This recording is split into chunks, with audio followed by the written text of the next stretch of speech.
Agil, now you are going?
Prima manșă a fost destul de bună, din păcate am pierdut o poziție când m-a depășit macedonianul, dar am reușit să scot un timp destul de bun și să nu se distanțeze foarte tare de mine.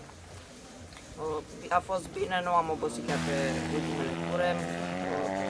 Din păcate Ariciu m-a depășit cu o tură, a fost o mare bătălie între el și Karaniotov.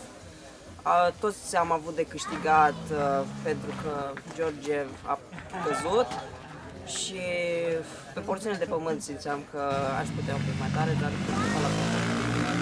este o trecere destul de grea, deoarece greutatea motorului și puterea motorului de asemenea se schimbă și nivelul este foarte ridicat, am văzut pe bulgari, pe macedonieni care sunt buni, mai ales pe Karaniotov.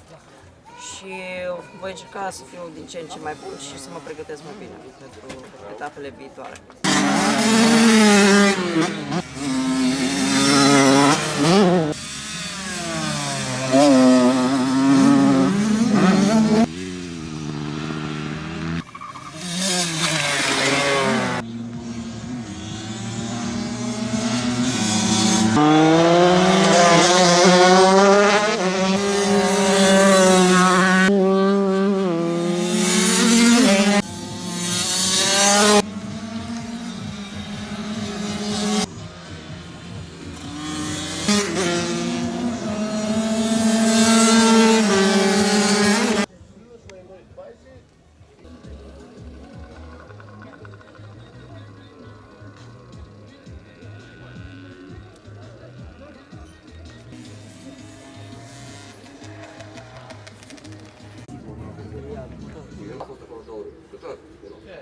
Nu a picat Doncean.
avut un start foarte bun. Vreau să intru pe 2, dar pentru a evita un apășaj am preferat să mențin poziția 3 pe cum am plecat și de pe grila de start. Chiar pe intrarea pe off-road, colegul bulgar sau pilotul bulgar și totodată și concurent a avut o alunecare unde a picat, dar a reușit într-un timp foarte optim să recupereze. Acest handicap ce l-a suferit la cădere și m-a depășit din nou.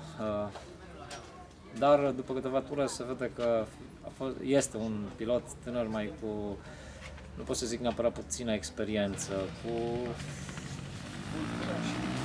psihicul, să zicem, într-un alt fel, se întâmplă când te dai la o cursă și ești la limită pentru a câștiga un loc, începi să gândești altfel, vrei cât mai mult și a avut din nou o ieșire în decor unde am reușit din nou să-l depășesc și mi-am menținut poziția a doua până la sfârșitul primei manșe.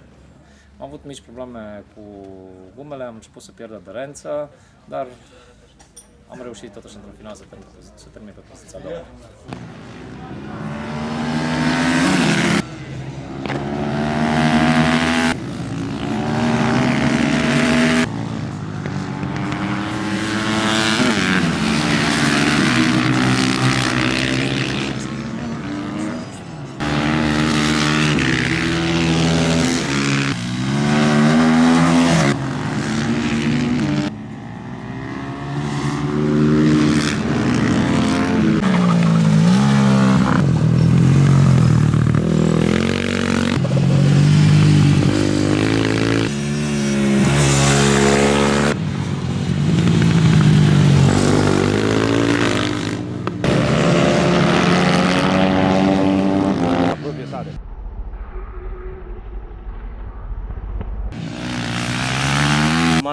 My big opponent Alexander Georgiev, he also is from Bulgaria.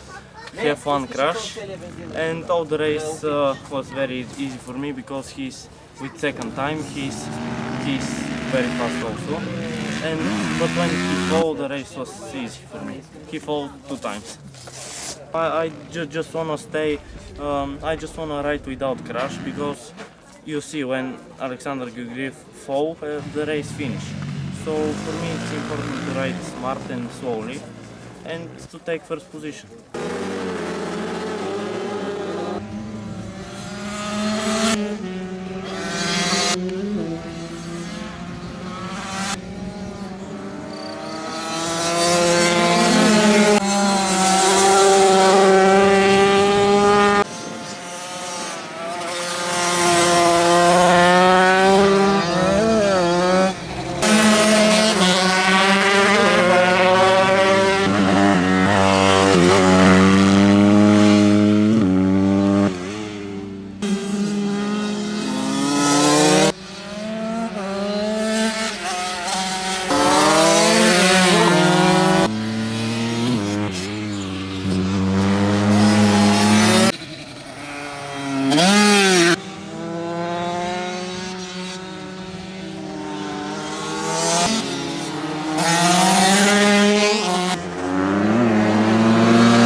pregătirea necesară până acum. Am venit de vineri la antrenament, am antrenat puțin, sâmbătă la calificări am avut poziția a 4-a. a patra la european, a doua la național. În principiu a fost frumos, plăcut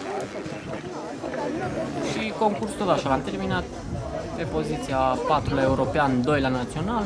Este foarte bine, frumoasă organizarea, publicul frumos și îi așteptăm și la următoarele etape.